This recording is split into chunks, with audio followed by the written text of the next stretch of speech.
Hello, Internet and spheres beyond that. This is the Hardline According to Stonefruit with Mark French.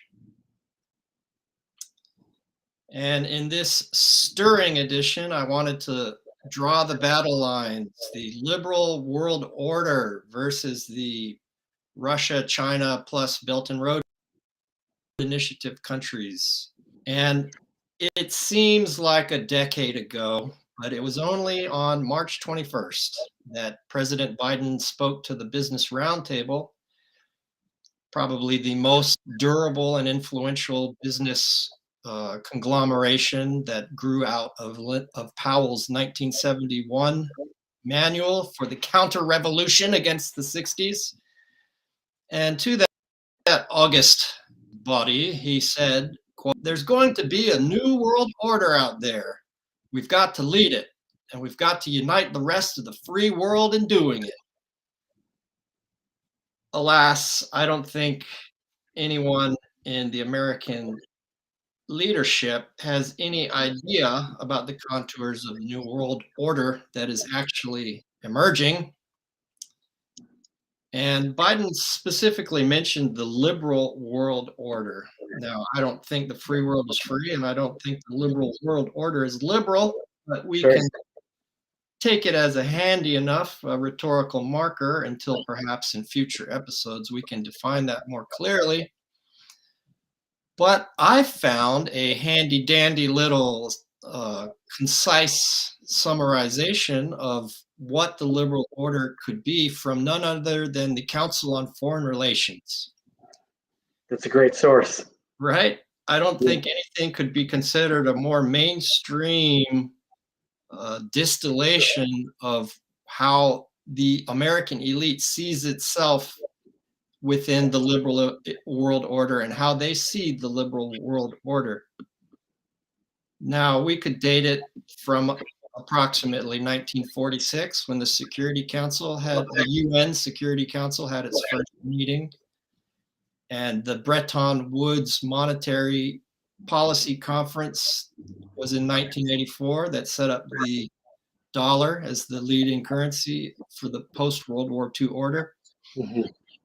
And here's what the Council on Foreign Relations said about what is the liberal world order. I'll just blast through it briefly to summarize it.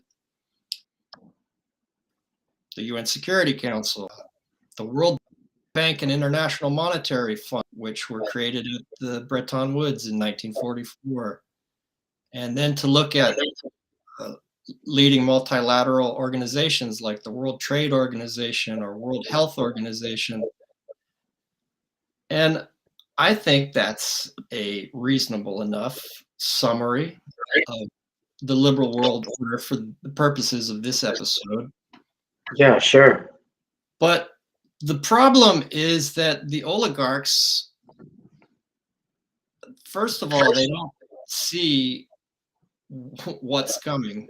They think they can reestablish this liberal world order, but they don't know that the modus operandi of this is as resilience-free as globe-spanning supply lines.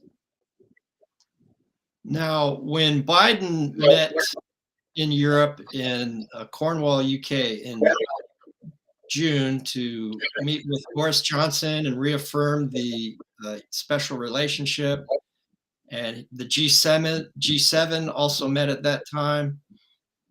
And then he went to Brussels to meet with NATO and the European Union. All of Europe cheered. Thank God the Trump era is over. We have a return to normalcy in US-European relations. And I want to see what Russian Foreign Minister Sergei Lavrov said about those June 2021 meetings. Sure. He said, quote, "The West wants to send a clear message. It stands united like never before and will do what it believes to be right in international affairs while forcing others, primarily Russia and China, to follow its lead." Yeah. The documents adopted at the Cornwall and Brussels summits cemented the rules-based world order concept as a counterweight to the universal principles of international law in the UN Charter. So the Western elites in G7 includes China. So the Western elites plus Japan, I'm not China, Japan,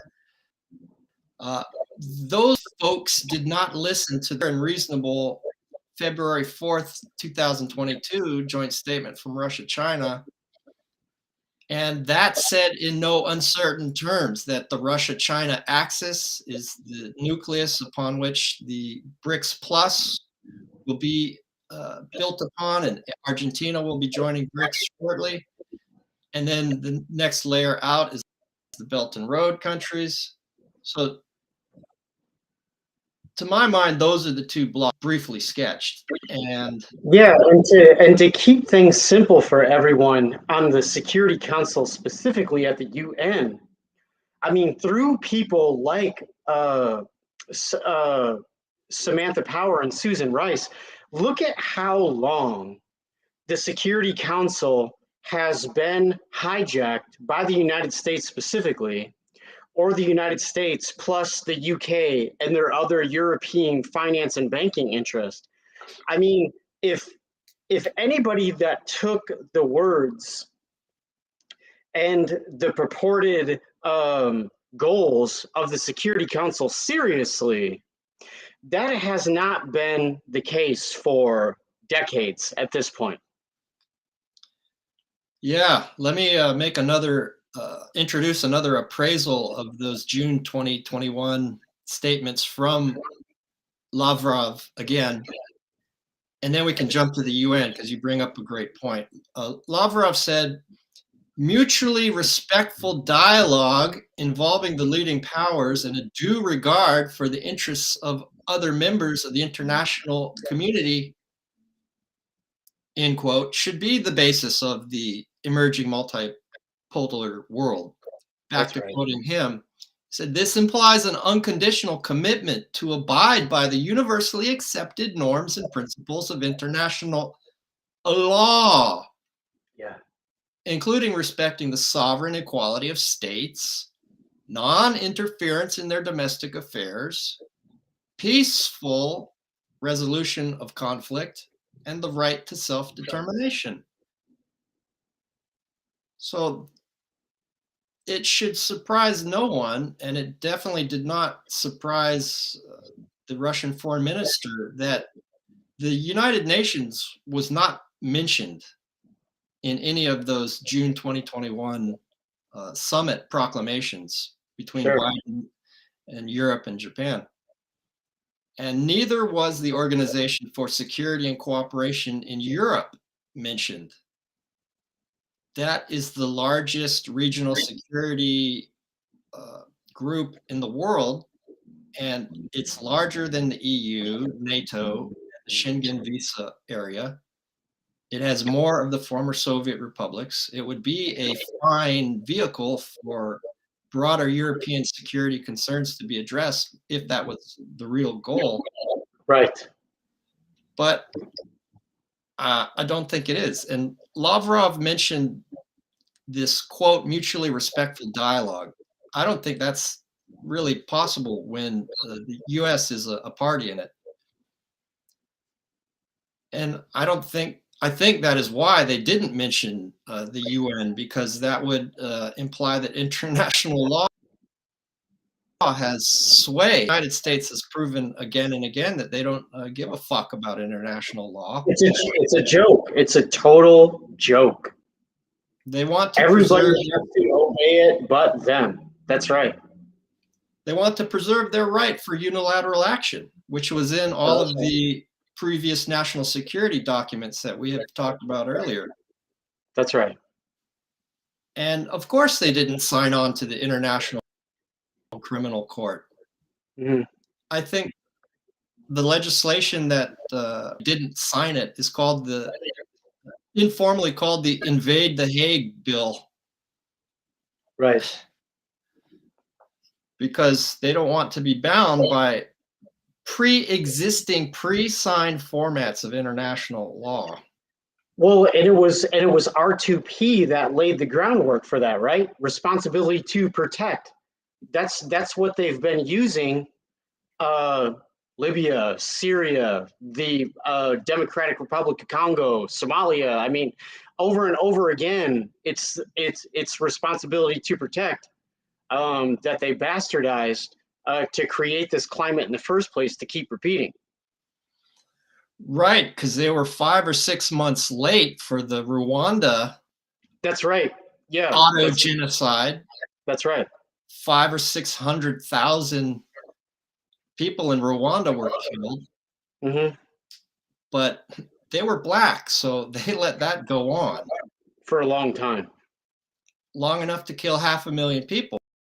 And then they suddenly said, "Oh, I have responsibility to protect as a guiding And principle." long enough for them to see how it was going to eventually be profitable in that region.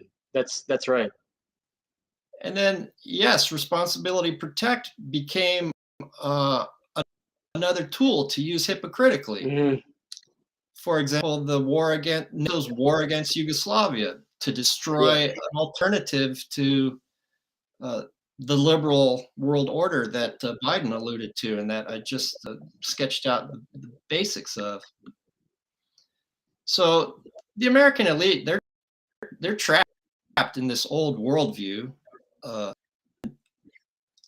national state, military, industrial complex, foreign policy blob stalwarts like Rand Corporation gave the United States a playbook on how to use Ukraine as a proxy war to have regime change in Russia. And they're using it. But a few things have happened in Russia, and a few things have happened in China too that it's going to take outsiders like us to inform the American elite about. So it would seem, Mark, yeah, that the labor costs in China, in China are higher than those of Ukraine, that's right. and is making everyone's technology. It has gone way up the value chain of industrial capitalism to be vying with America and elsewhere for technological superiority. Yeah, If you judge it by purchasing parity power, it's already a larger economy than the United States. right. And the only response of both parties and the blob is GPC, great power competition. Right. And whenever I hear an acronym, I get scared because I know that that means they're then stuck in that rut and can't get out of that frame of reference. Yeah, And American hard power is going to be central to it, even in East Asia, when the Japan 7th Fleet can't stop crashing into things. that's right. Yeah. And the Yeah, F-35, I think it's up to almost 24 crashes in the last 6 months. yeah, and it's been going on for years. Yeah, And the new F-35 has all of these technological problems. It starts going haywire when it hits supersonic speeds, and just a litany of problems. Not to mention, it costs a fortune. yeah, But the only concept that the Western elites have for rebranding for this new world order that Biden alleged is occurring is Klaus Schwab and the World Economic Forum's Great Reset. right. And we've talked about that. We don't need to beat that to death, but it just shows that there is a transnational, supranational group of elites that are really well characterized just by calling them Davos Man. And since late neoliberal international finance capital has worked so well for the last 70 years, they're unsure how to patch up a program that is all bug, no feature. Sure. So, like any good authoritarian, their immediate inclination is to go to war on our imagination, Yeah. to dominate the battle space of word, sound, image, information, and culture. But I think if we reproduce culture as we consume it, we can also use our imagination, intuition, and critical faculties to stir an exception to the rulers by creating and new ideologies, and have, as friend of show post-orthodoxy enjoins us to do, have a better time more often with more people. Yeah, that's right. So at what might seem to be a moment of universal triumph for liberal world order, it's actually in the process of a slow series of cascading economic, political, social, and ecological collapses into an information war-backed soft totalitarianism Yeah. in all of its core states. And it is precisely this dramatically escalating accumulation of fundamental contradictions within the global capitalist system Hmm. that the information warriors and technocrats of the prevailing order are trying to deflect public attention away from by their vilification of so-called conspiracy theorists, Russian disinfo agents, and serial terms of service violators, even though it's often exactly these truth tellers who provide us with the simplest and most direct explanations. Now, I haven't dared to enter Das Kapital, but I have read a lot of Marx's shorter works. Sure. And one I really like is his 18th Brumaire of Louis Bonaparte, Okay. where he said, "Men make their own history, but they do not make it as they please. They do not make it under self-selected circumstances, but under circumstances existing already, given and transmitted from the past." So the power elite are imposing limitations on free will, and free thought, and free speech to mask the fact that as human civilization has evolved from feudalism to democracy, and we have traded kings and czars for presidents and prime ministers, the money and bankster power behind the scenes has remained the same. That's right. The regime of capital lives by feeding off the body while stupefying the mind with the myth of individual agency, and doing everything in the regime's power to ensure that this agency cannot be used in any meaningful way.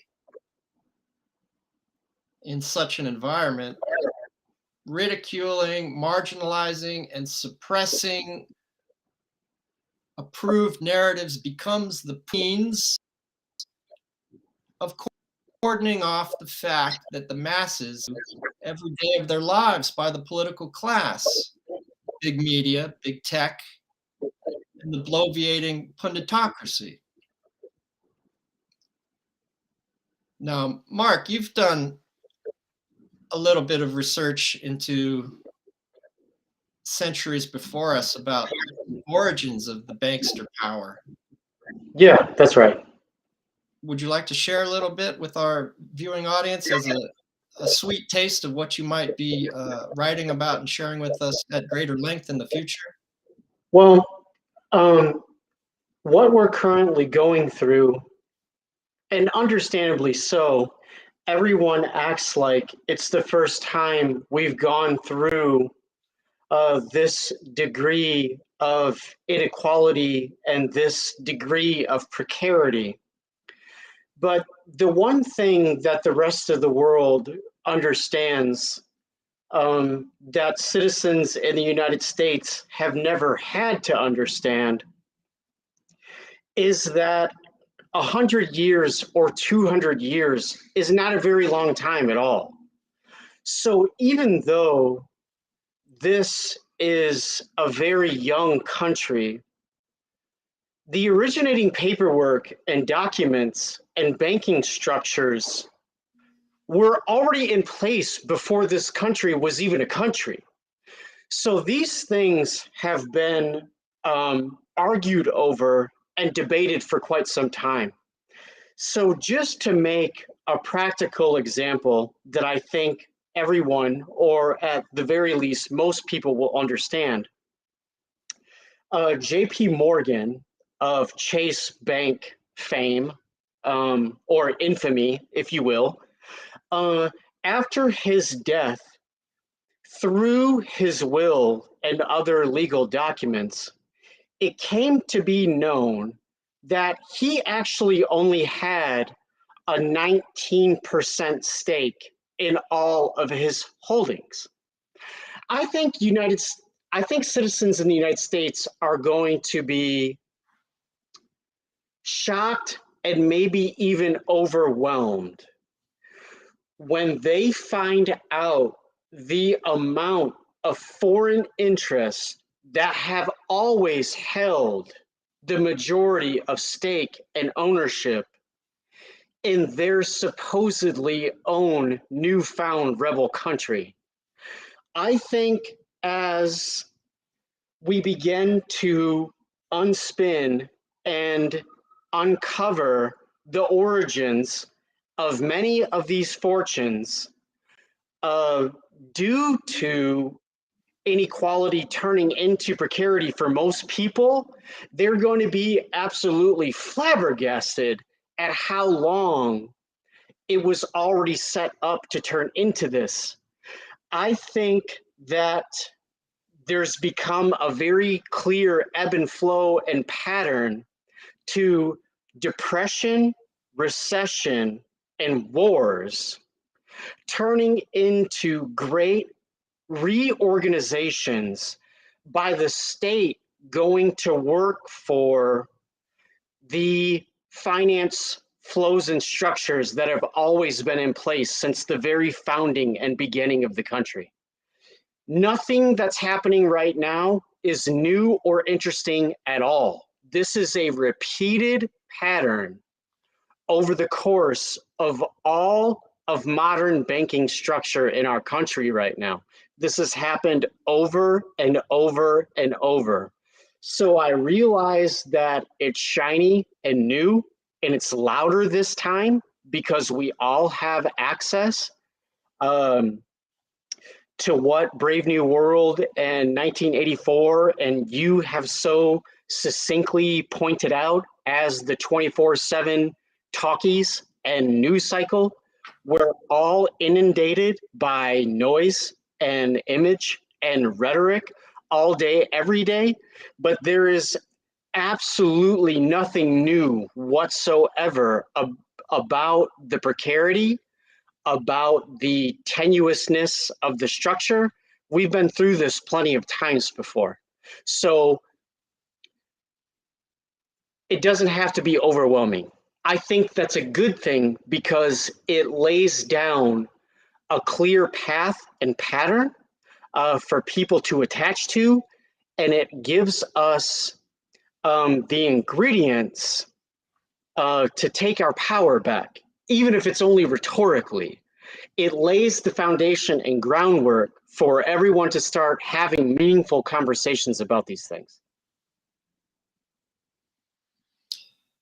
Yes, I think you touch on a fundamental point that this has been going on in a repetitive pattern for a really long time. And that knowledge will enable us to break out of it, ideally at some point. Hopefully, maybe. Well, the other side of it is politicians in the United States and the UK are really only talking to their own citizens and constituency.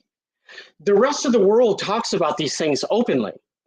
Just because we don't and the UK doesn't does not mean that the rest of the world is ignorant to their own colonial experience and history in dealing with the West. Everybody has already been through colonial structures. Everybody has already been through Western banking structures and the current neoliberal climate. So when you continue to refer to the BRICS bloc, these aren't countries and cultures and people just trying something new. It's actually quite the contrary. They have already played the IMF game. They have already played the World Bank game. Russia was turned into a corrupt oligarchy by Larry Summers and Western capital. Gaddafi and everybody else has already been murdered by rejecting Western capital structures.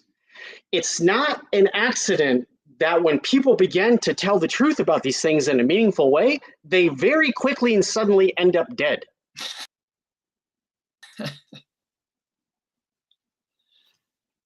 Yeah, I think we a step back to look at when this so-called liberal world order began. And I would go way back before it would even think of itself as the liberal world order. And I'm thinking in particular of the Peace of Westphalia Sure. from 1648, introducing what I've heard referred to as the billiard ball theory of international relations. Mm-hmm.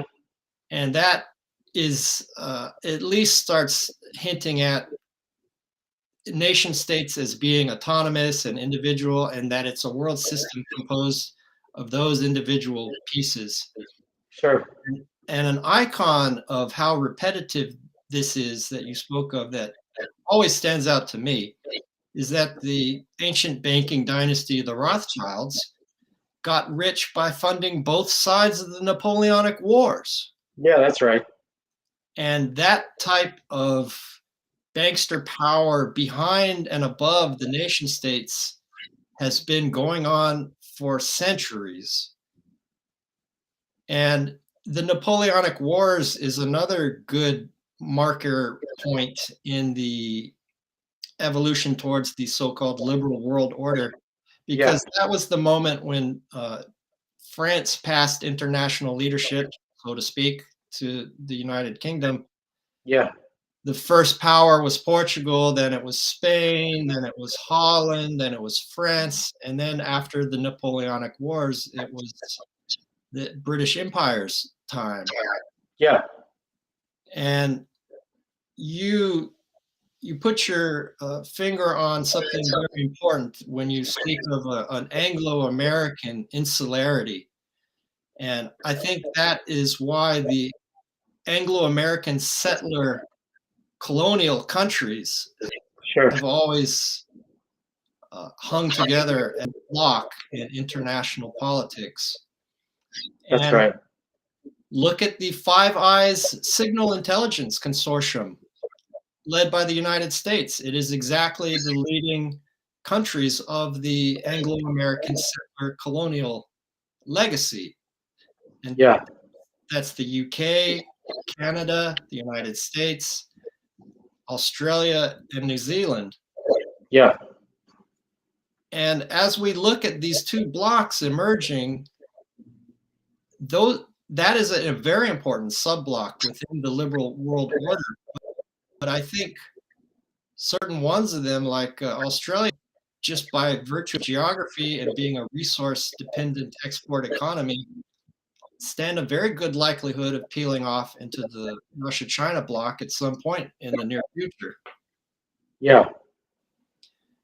And looking at it as a cycle, looking at it from the perspective of the bankster power above and behind nation states, I think we can start naming the entities that are the dynamo behind the United States role in the collapse of this liberal world order the collapse of this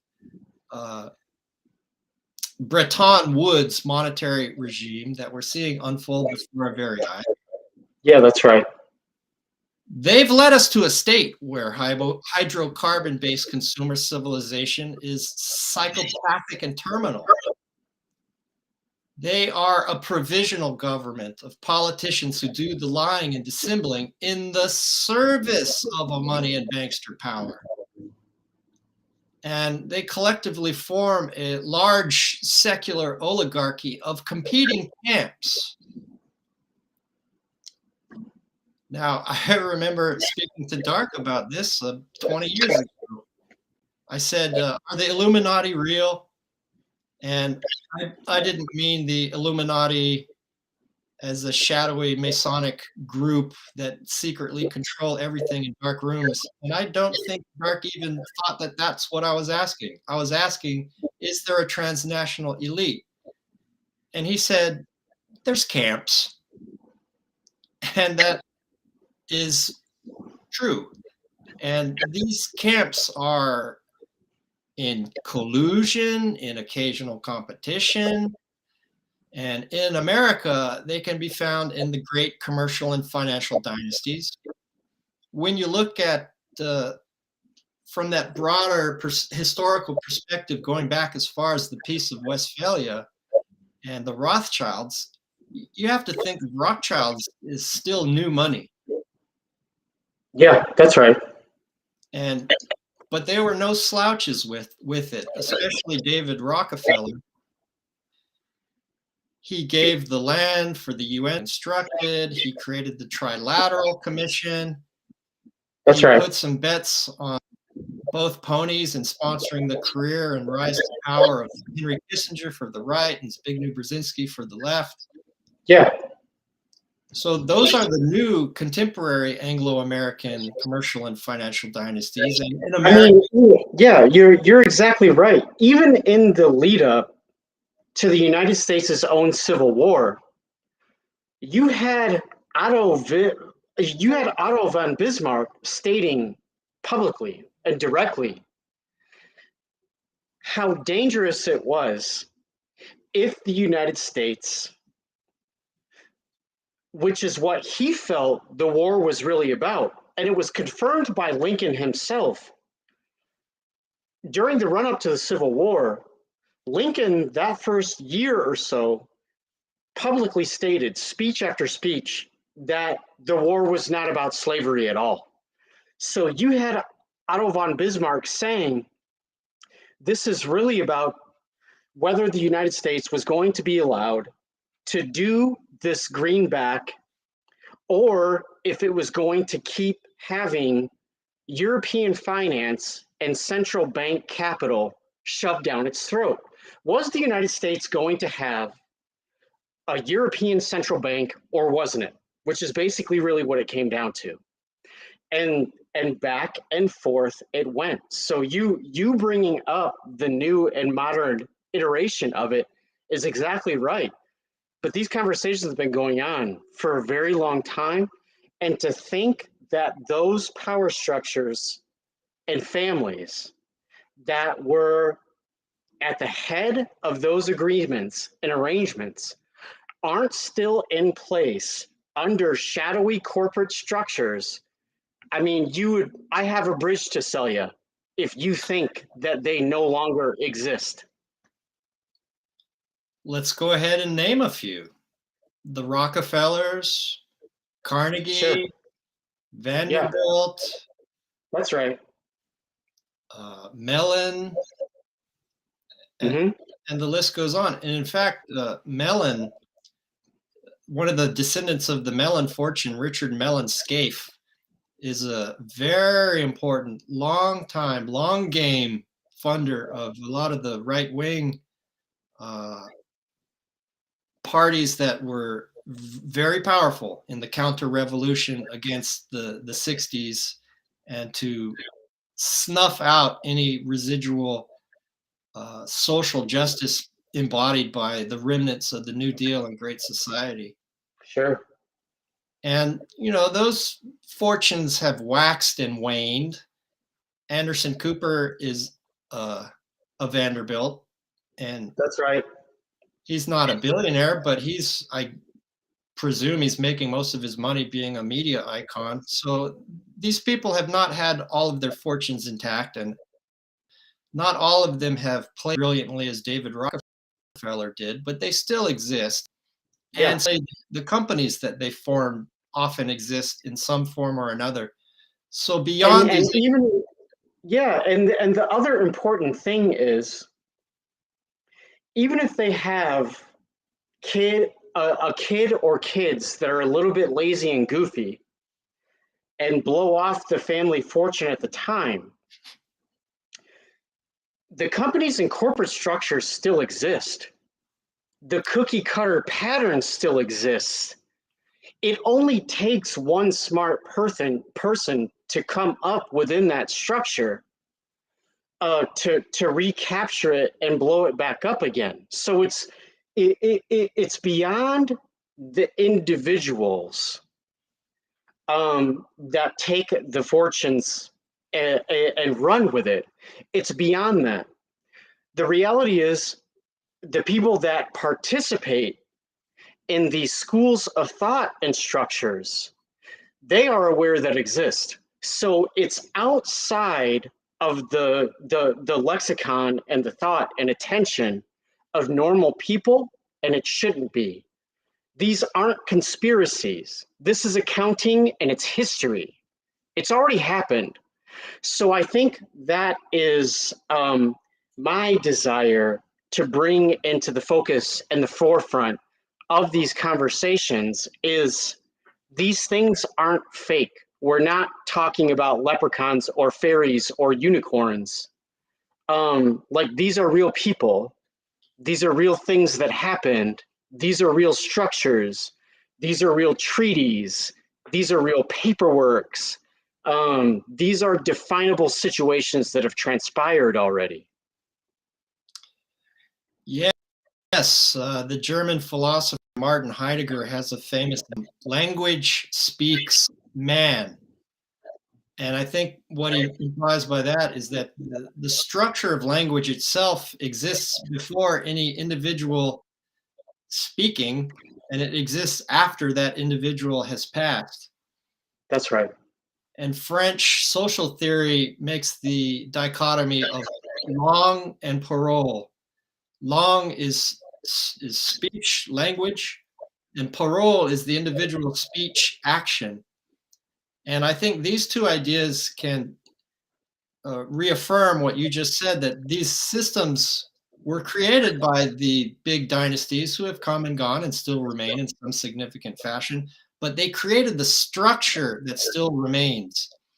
And the way they reiterate themselves in the present day would be entities like a really handy, rough and ready list would be the Fortune 500 companies and their armies of lobbyists. And of course, there's always new companies coming in. Lately, great examples would be Apple and Tesla, but they're coming into a system that existed before them. Absolutely. And they're working with the media simulacrosphere. I like that word very much, simulacrosphere. It comes from the French theorist Baudrillard. It means an endless series of copies for which there is no original. There you go. And I think that is a perfect way to describe our contemporary media wall of mirrors. And in cahoots with the dynasties, the companies, the lobbyists, the media is civil and military services, which are often called the deep state. When the deep state is mentioned, it's the aspects of the permanent government that are there before the politicians, during the politicians, and after them. I think that's one layer. That were never voted for. Yeah. Yeah. And lately, the right has even been thinking about that. Basically, most significantly in saying that it was the deep state, Trump's ability to have a working administration. Yeah, to bring it into the momentary hyperspeed news cycle, even Rand Paul yesterday or the day before yesterday or sometime within the last 72 hours, he actually momentarily held up the most recent 40 billion sent to Ukraine and said, hey, can we at least have an inspector general so we can see where this goes? Like, yeah, like, are we going to put up a bunch of $300 million gas stations like we did in Afghanistan? Or what are we doing here? There was just line after line after line, 13 million, 11 million, 9 million, that had these completely preposterous procurement statuses that no one knew. It was just like procurement, just in case. It was just like miscellaneous procurement. It's like, okay, well, if you take up all these lines of miscellaneous procurement, I mean, you're talking about $200 million. I mean, that's like that. So Rand Paul just said, "Hey, can we at least have an inspector general?" And McConnell was like, "No, we can't." Yeah. Yeah. No one needs to know where it goes. Just Ukraine, Russia bad, Ukraine. Be quiet. Like, let's just. So it was rubber stamped by everyone. It's just turned into disaster capitalism at its finest. It's just become a joke, and partially for the reason that normal people do not participate in conversations like this. Like, the government is just acting like everyone is still on a 50-year vacation from their civic duty, which I would take the position that they are. So really unique time to live here and live in this country. It really is. Mark, I don't know why you feel that there's a need for an inspector general for this $40 billion. Right.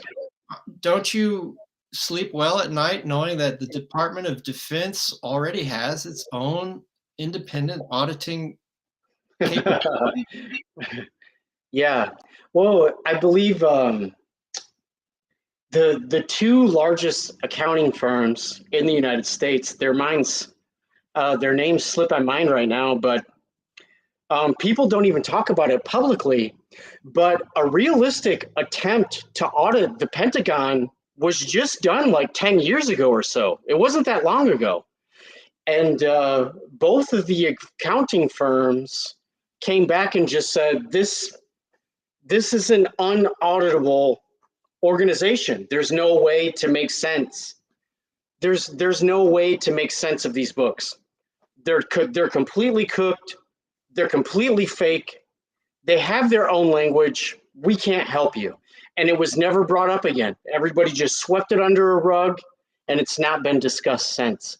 And then on top of that, even before the United States making a big deal about Ukraine in the media, while ignoring it since 2014 when it really kicked off, right? It's 2022. It really kicked off in 2014. Everybody's only been talking about it for, I don't know, 4 months, 5 months, 6 months, something like that. February. Yeah, that's it. Yeah, there you go. So, and it's not even June yet. Right. So Ukraine has already been a hub for black market weapons trading for a very long time. So to flood a country that was already one of the leaders in black market weapons trades, to think that a bunch of these weapons are not going to end up in Indonesia or Africa or the Middle East is just preposterous. It's no different than the United States pretending to be adversarial towards ISIS and the Taliban while funding ISIS when it comes to Syria and Bashar al-Assad. I mean, this is really wag the dog situation. This is going to get really silly. I think when people see the outcome of this, after they can take a deep breath, this is almost going to be comical. And I don't mean to make light of the people that are actually dying from this conflict. Full support to the people dying in Ukraine, and it's to everyone's advantage to end this diplomatically sooner than later. Yeah, those weapons might end up in Indonesia or Africa, as you say, but French intelligence has already said that some have showed up in France. Well, yeah. Already.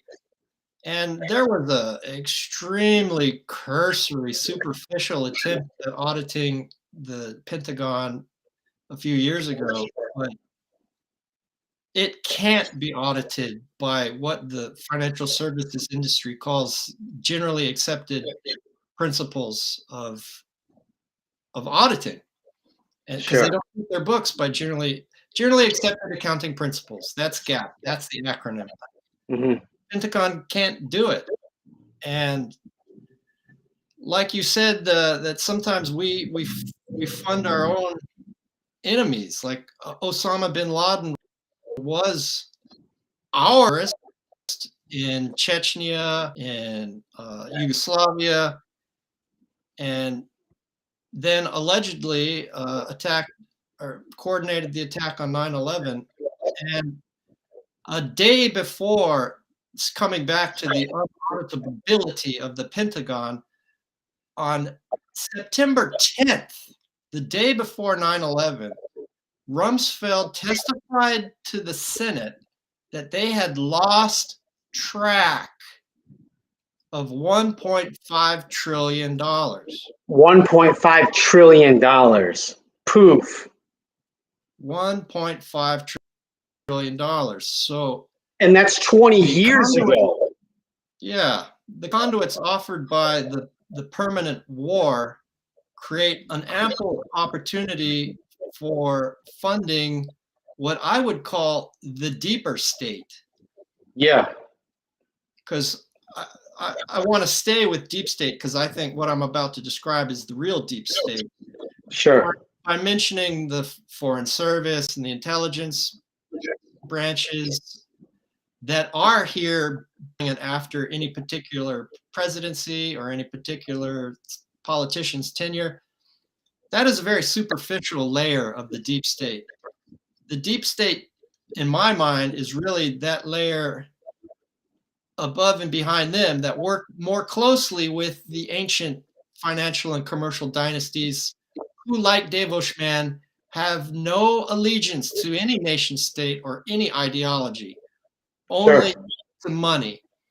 Yeah. And I think it is those forces that arranged for 9/11 to happen.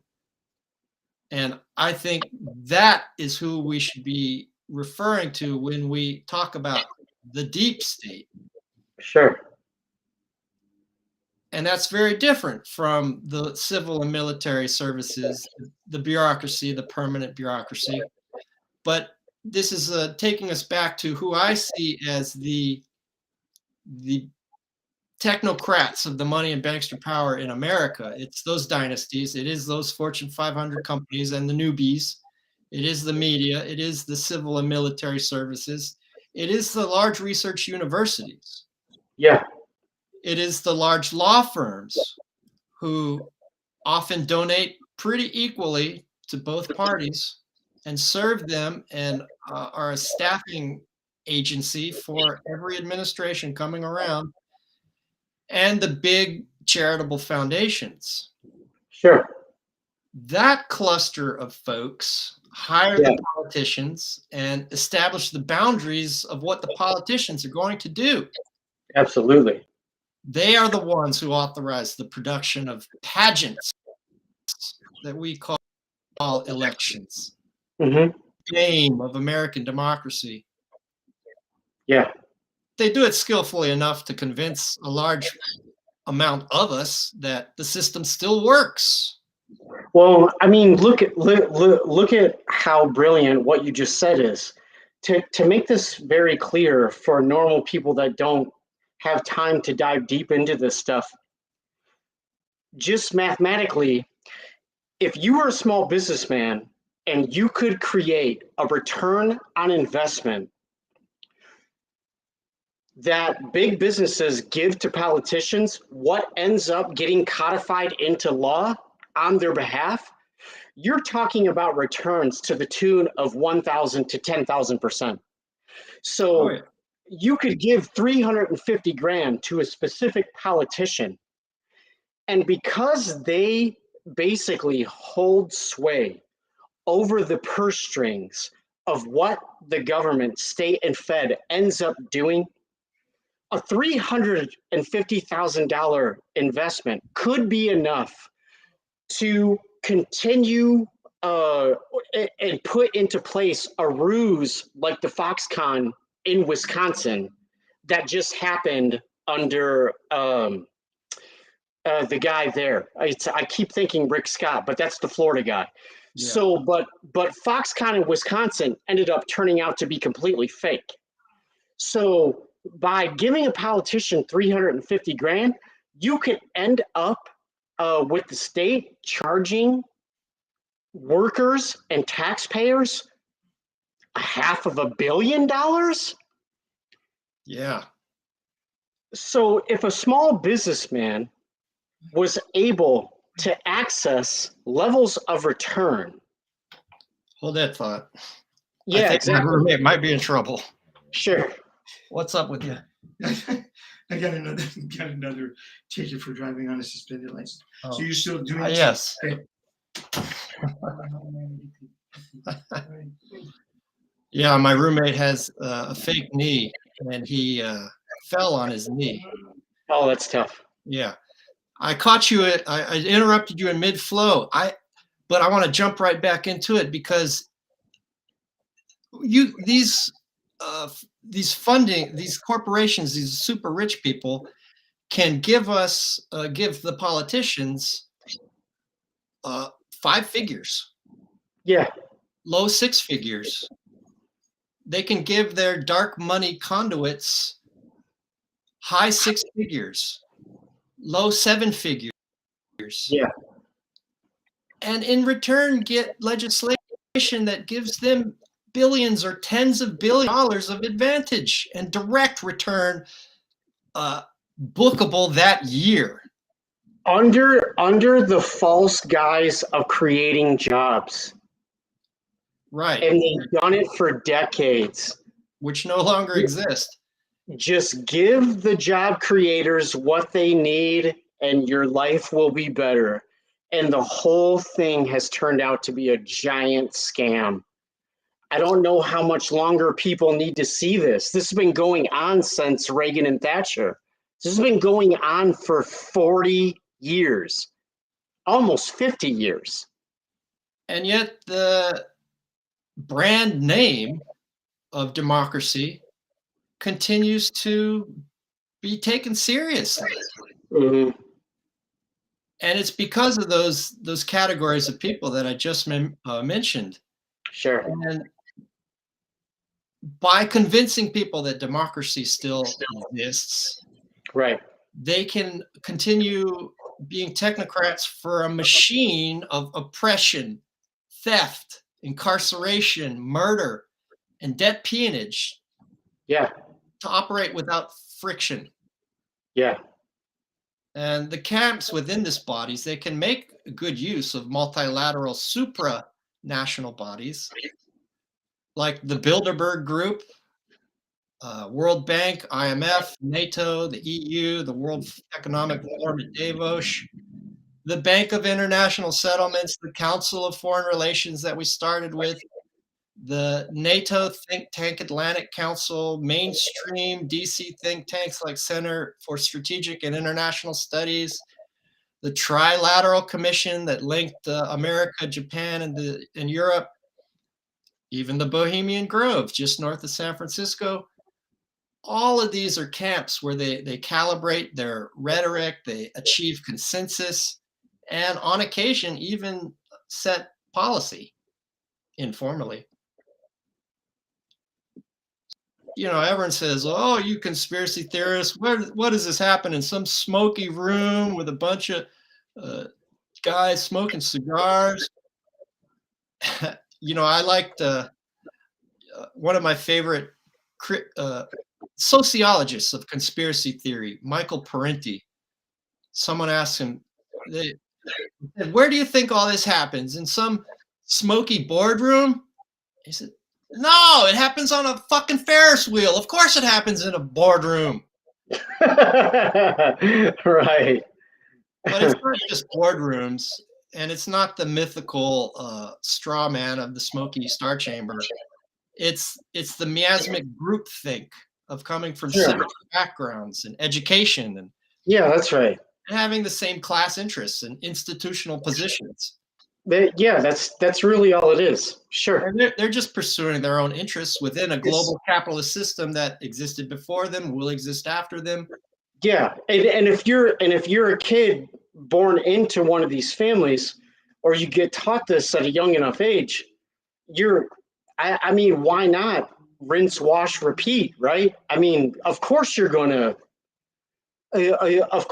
play polo and water polo and go to the school and do the thing and make the money and not piss dad off. I mean, of course you're just going to continue to do what is set before you to do, especially if you're born with an invitation. No one likes the smell of the plebes. So if this is just what you're set out to do, you're just going to do it to the best of your ability. Former Texas Governor Ann Richards spoke at one of the Democratic conventions, and of George W. Bush, she said, "He was born with a silver foot in his mouth." Yes, our beloved idiot savant. Because That's a good Texas joke. Texans do it. Yeah, they have a way to be funny that way. That was a good one. I love Ann Richards. Yeah, she's great. That combines the idea that W is a classic mangler of English, but he was born with a silver spoon in his mouth, and he is an archetype of those people born to these type of ruling families that all they have to do is keep breathing and they'll fail upward in W's case into a two-term presidency. But that's the entire economy right now, right? Like that's what it looks like 20 years later. Yeah, and I think that is everyone connected to these firms. There is nothing of substance going on whatsoever. When normal people see the amount of money that were given to S&P and NASDAQ and banks and these think tanks and these law firms and these lobbyist groups and these NGOs, that is the only thing, that is the only reason any of these firms even still have a heartbeat. They have had their own printing press and blank check realistically since the dot-com crash. That's when the cat was out of the bag, that you could be too big to fail. That's what let everyone know we need to come up with bigger and bigger failures so that the federal printing press will fire hose blast us with our profits. When you look at the profit statements of these firms, they get delineated between who had direct access to Fed funds and who did not. So as soon as they realized that failing was the business model, look at how fast that got exponentiated. The bailouts got bigger and bigger and bigger to the magnitude of basically 10 times each time they got bigger. So this has been going on for a long time, and it would not shock me if it was not planned this way. It's going to be quantitative easing forever. It's the only place profits are coming from right now. And at the very beginning of the George W. Bush administration, there was a string of colossal failures of giant corporations that were entirely built on air. Enron, WorldCom, yeah, there was a ton of them.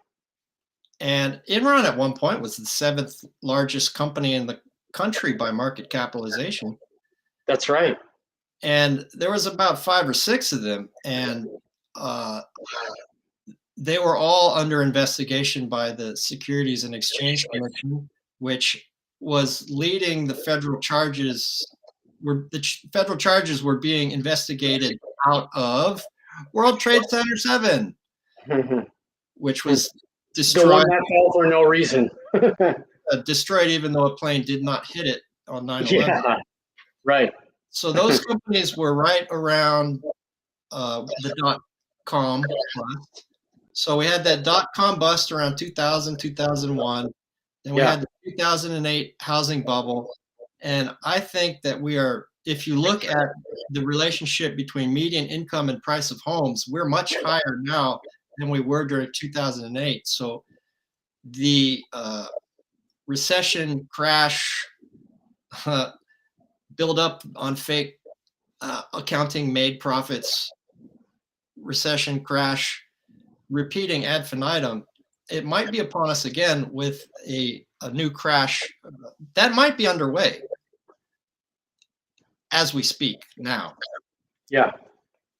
But for that reason, big media, big tech, intelligence, academia, and all of the other gatekeepers will continue to dismiss anything that challenges conventional wisdom or consensus reality until some catalyst reveals enough of the horrible truth to enough people to finally facilitate a paradigm shift of world historical importance.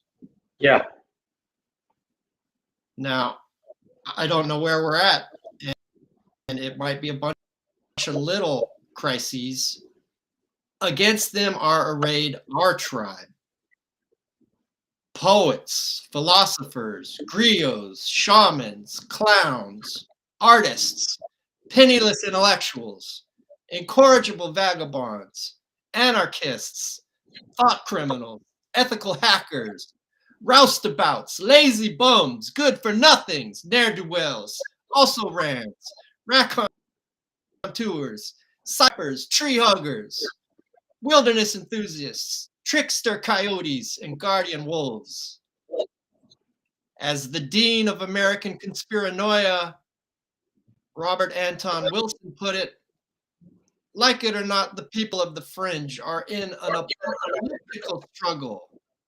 Either the elite techniques of control will be perfected to the level where dissent can be abolished, or heretics will mutate to some new level of consciousness where they can do holy and miraculous works to resurrect the old dream of freedom.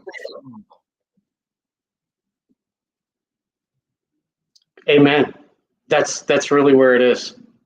So in a podcast or a hodcast, as post-orthodoxy has invented a new deity, Hod. Yeah. So Dark and Ainsley looked at the laws relating to free speech a few episodes back. Yeah. And I think that's necessary but not sufficient, because I think what we can physically defend in saying as we say it and still keep body, mind, and soul together enough in saying it, i.e., keep being able to feed ourselves with fiat money as the situation is right now, that we can say. Ainsley kept referring to empirical freedom of speech, which was or freedom of action. Freedom of expression. Yeah, and she kept coming back to animal examples, that the lion has the freedom to attack the zebra. And that's just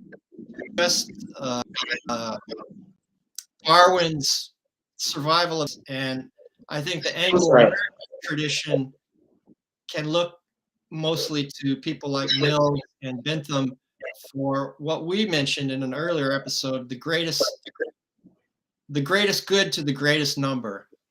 And it's those limiting factors that we've tried in good faith on occasion to weave into our political economy to provide for that. And that's where and when looking at the laws relating to free speech and freedom of conscience are relevant. But since they're not using law to our advantage, but to theirs. You just said that the right way. They're not. Law is basically become irrelevant at this point. The judiciary has already been bought and taken over. Normal people aren't going to have standing. And then to add to that, you just brought up Jeremy Bentham. So his design for the Panopticon, that's already been copied numerous times in the United States in the form of a prison. So I think Bentham's work definitely is relevant at this time. We don't know what direction they're going to go. And the law is not relevant to normal people unless it comes to them having the ability to criminalize your speech or expression or whatever you want to call it and lock you up because of it. Yeah, that's why I want to stay on the right side of the law, so I'm not incarcerated. But beyond that, I don't to the law to preserve my freedom of speech. Right. Instead, I want to reacquaint myself with people who I see as avatars of how to live freely. And everyone has their list. For me, I like a few. I'll rattle a couple off, like the Greek cynic Diogenes, where he's having philosophers and stand next to him as he's dirty and poor in a gutter, and he's saying, "Get out of my light." And we have people like Nietzsche, who I think he was profoundly misunderstood as a proto-fascist, but instead I see him as a seminal philosopher of freedom. And he talks about an aristocracy of the intellect, which I think is true. Okay. We discuss that much later. Or people like Emma Goldman, who says, "If I can't dance in this revolution, I don't want it." Or shout out to our handy-capable brothers and sisters among the listeners to the Hardline According to Stonefruit. One of my favorite intellectuals who also happened to be handy-capable was Randolph Bourne, a leading figure of the anti-war intellectuals during World War I. And his famous work is "War is the Health of the State." So I look to those people and other anarchists like the German Max Stirner, who is very hardcore. And what he said is, state, church, people, society have to thank for their existence the disrespect I have for myself. Yeah, that's right. Although this may seem to be a millennial hope of our tribe, whose members I vocalized, finding a way to bring us more towards the Porto Alegre World Social Forum vision than the Davos vision. Although that may seem to be a millennial hope, it is also a cogent empirical analysis at this decisive historical crossroads. Yeah. In any event, until consciousness is liberated to such a degree as to enable an abiding regime of peace, non-woke social justice, and an ungreenwashed ecological sustainability, then, as Rousseau said, man is born free, yet is everywhere in chains.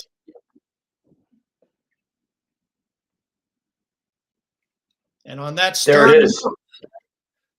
Yeah. I'd like to thank our dozens of faithful listeners for tuning in to yet another episode of the Hardline, according to Stonefruit. As ever, with my partner in crime, Mark French. Have a great day, everybody.